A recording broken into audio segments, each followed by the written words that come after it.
And the Broncos have taken the lead.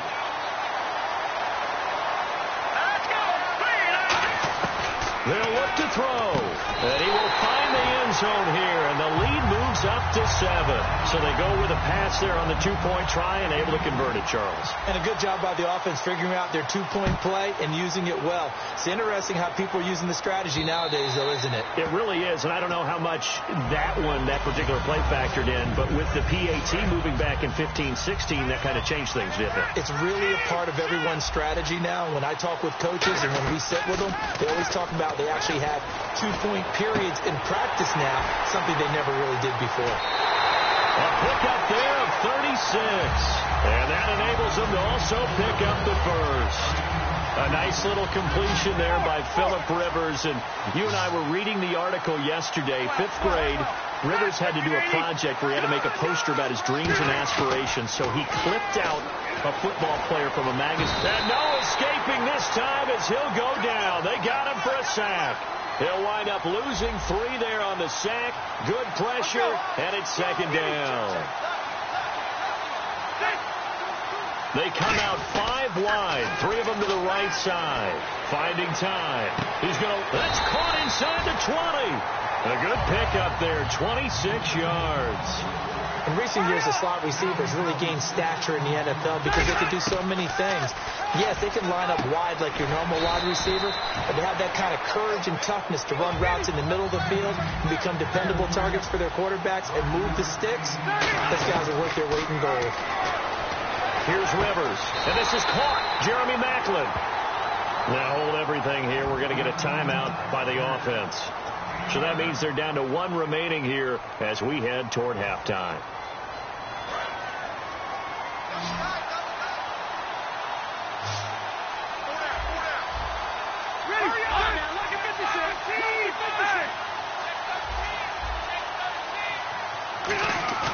Now a play fake here on 1st down.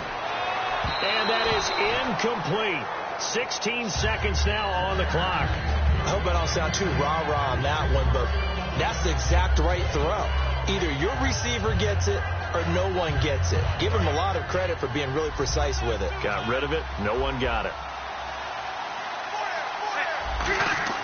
To the air again here. Rivers. And it's caught. Touchdown. Jason Witten as the first half is winding down.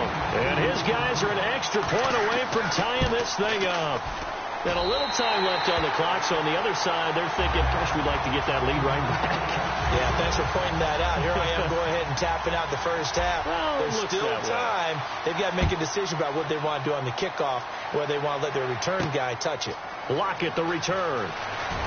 And he'll take this up past the 20 and down at the 22-yard line. And Denver getting set to take the field. And from this spot in the field with the clock where it's at, you think we're just going to see a knee and that's it? And I think in this situation, that's the proper play. But we do know there's some risk takers out there that may want to take one more shot before the clock runs out. Murray, the lone setback. And they'll give it to him here. And he'll take it ahead to the 28-yard line. Now whistles come in. We're going to get a timeout here by the offense. It's just their first, so they'll have 2 remaining here before we get to halftime. And they'll go on the ground.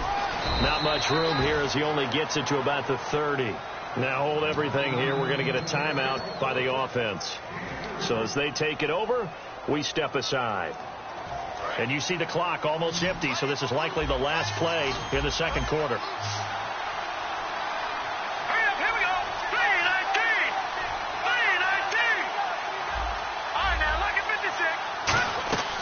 Final play of the half. It's Elway. Flush to his right. And he's got the first down yardage before he's brought down at the 42. Time for a break. We've hit halftime. Well, that came a little abruptly here. Still working on my apple up in the booth. Hang on here. Let me spit this out. And we can get to the third quarter now. This is taken at the 3. And he'll get across the 20 before he's brought down at about the 23-yard line. Here comes the Broncos offensive unit here as they'll have it first to begin this third quarter. First half showed us some pretty good offense. Tie game. We'll see what the second half brings. And it'll be interesting because I think both sides feel pretty good about what their offenses are doing. Got to wonder what adjustments are being made defensively to try and get a spark and maybe slow down the other side. But here, do you change up anything on this opening drive? Not offensively, you don't. You got everything going your way. You're probably prepared for maybe some change-ups you might expect, but overall, you like what your game plan's showing you. To the right side, and he's got Macklin. Complete. A good pickup there. 8 yards on the first down completion. And they're going to speed things up here.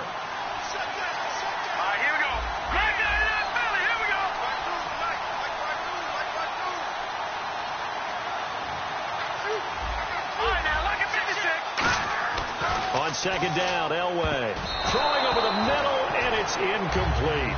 And that's just an athletic defender making an athletic play. Excellent read, too, by the defender. Noticed the route, jumped to the point, and knocked it away. 2 yards to go here on third down.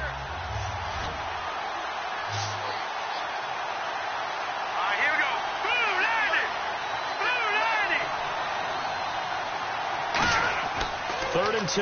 Now Elway. They'll try and set up the screen. It's complete. It's a 9-yard gain, and it keeps the drive moving. Would it be safe to say that as precise as routes are supposed to be run in the NFL, maybe they're not quite as precise in college ball? That's accurate, yeah. And I think we saw a college route in the NFL there. Just find the soft spot, find the dead zone, and find the first down. And that's what he just did. Green, 39! And on the outside, they're playing press coverage. Now Elway to throw. Trying to lay one up deep. Got a man, it's caught inside the 10. And all the way home for a Broncos score. Tyler Lockett, 58 yards. And the Broncos have broken the tie. So they're going to go for 2.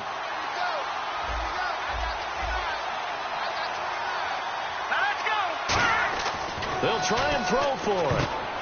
And unable to connect. They don't get the 2-point conversion here. Protection was great. He had time to set up a campsite. But in the secondary, though, they were ready. And I think that in most places on the field, if you have that much time to throw the ball, someone's going to shake free and you'll find an open receiver. But condensed near the goal line on a 2-point conversion, all that exit, there's not any extra field. So it kind of closes in on them, and that allows you to cover a little bit better. And Charles, this is one of those inexcusable special teams penalties, an out-of-bounds kickoff. Pressure, pressure, pressure. Sometimes errors occur because of situations. They come out here in the eye. A give to Henry. And some room to work. And he'll be brought down just shy of the 45. It's a pickup of 4, and it'll bring up second down. And after the play on the ground, that brings up second down here.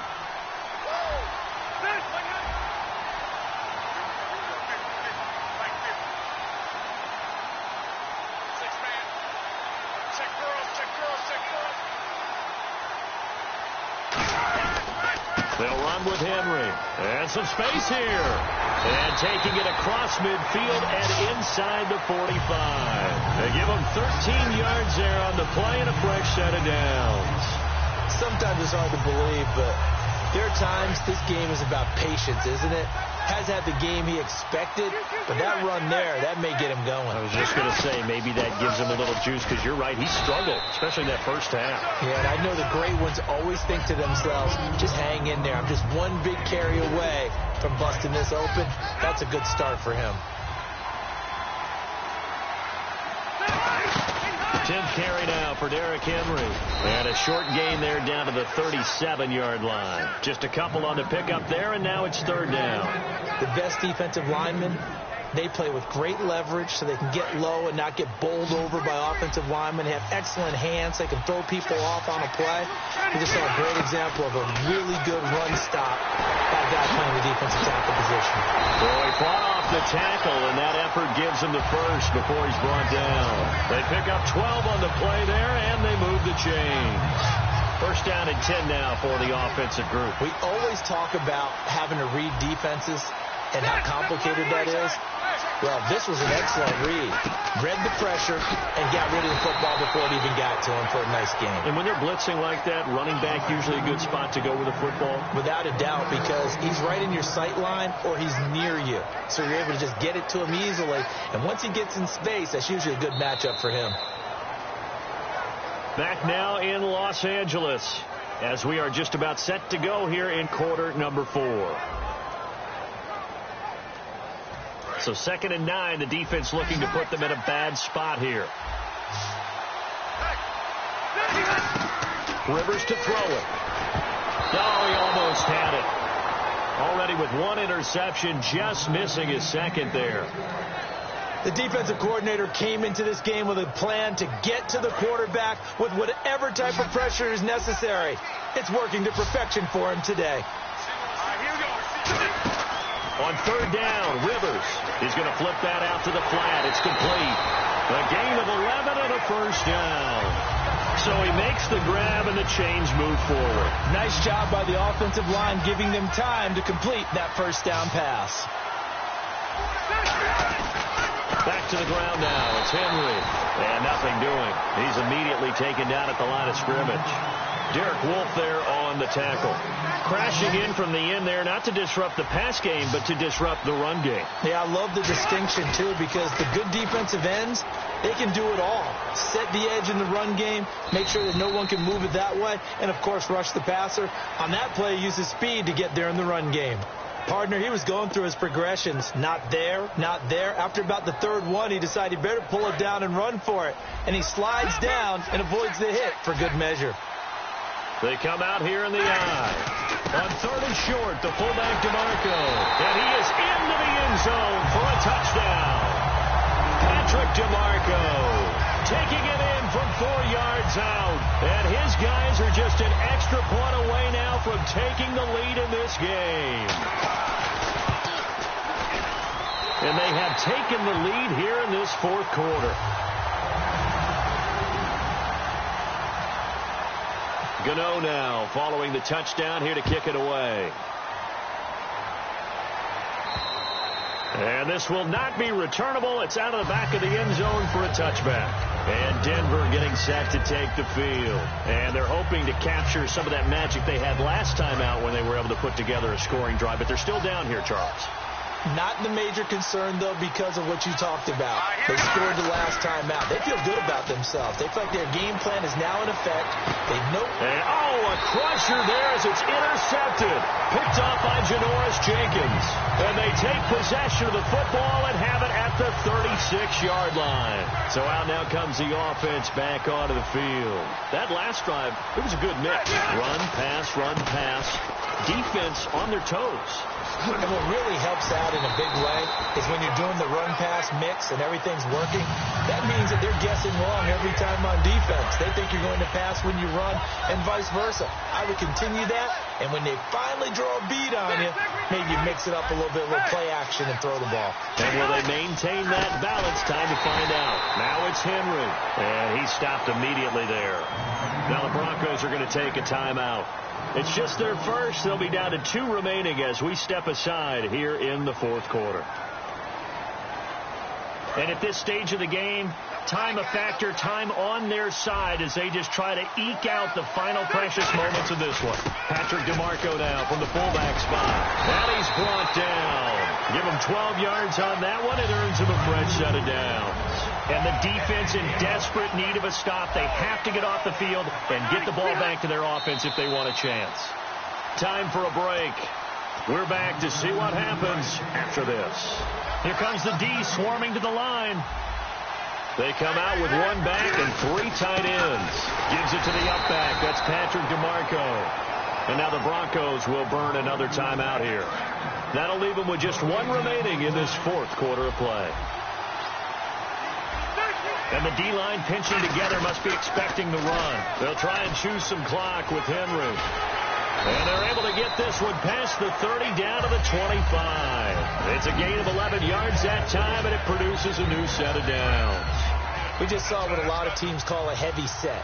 3 tight ends in the game. That signifies they want to run the football. Yeah, occasionally they'll play action and throw it, but most of the time, those guys on the field means strength, power, run the ball behind them. And now what a lot of teams are doing is they're taking an extra offensive tackle and putting him in a tight end number to give them even more blocking power. And we just saw it on that play. Henry will get it. He's been busy today. And he's going to be met at the line of scrimmage and taken down. Now, hang on here. Timeout called by the defense. It'll be their 3rd and final timeout, so as they talk things over, we'll step aside. Here's the 7th play of this drive. This is 3rd and 4. Victory all but assured now as they take a knee here, and they're going to escape with a 1-point victory. That'll make it 4th down after a loss of 1.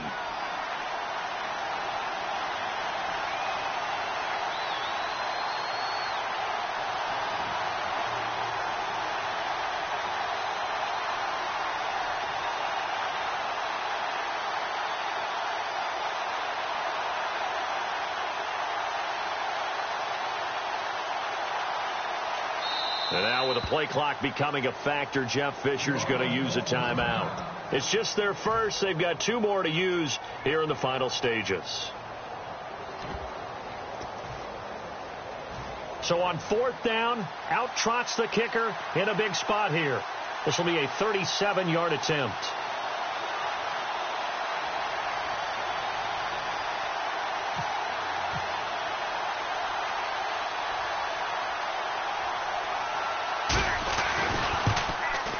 And Gano's kick is right through. And that'll move their lead up to 4 now. So they get to 3 here, but you wonder whether that's going to be enough. Yeah, I mean, you've now made it so they need a touchdown rather than a field goal to catch them. But you're right. If they'd gotten 6 out of that drive, this would be a much different game. After knocking through the field goal, here's Gano back out there now for the kickoff. On the return, the old reliable Devin Hester, the veteran. And he'll take it back to about the 19-yard line. And Denver getting set to take the field. Critical condition here, obviously. Got to hope to get something quick right and then maybe take that shot deep.